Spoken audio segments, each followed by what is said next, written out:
खबर शामिल करते हैं मेलसी से मुल्तान, शाजाबाद, मुजफ्फरगढ़ और दीगर शहरों में ट्रांसपोर्ट के लिए इस्तेमाल किए जाने वाला पुल खस्ता हाली का शिकार है। ये पुल मेलसी शहर के लिए रीढ़ की हड्डी की हैसियत रखता है। दहाइयों कबल बनाया जाने वाला पुल नहायत खस्ता हाल हो चुका है। जमाना कदीम में बनाए गए इस पुल से दो गाड़ियों की बैक वक्त क्रॉसिंग भी मुमकिन नहीं।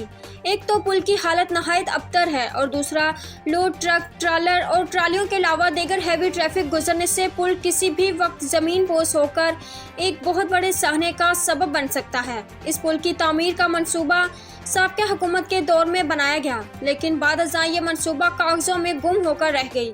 शहरियों का कहना था कि मुकामी सियासी क़यादत पुल ढमकी को मौजूदा ज़रूरत के मुताबिक वसी करके नया पुल बनाया जाए ताकि ट्रैफिक के मसाइल हल होने के साथ साथ किसी भी बड़े हादसे से बचा जा सके।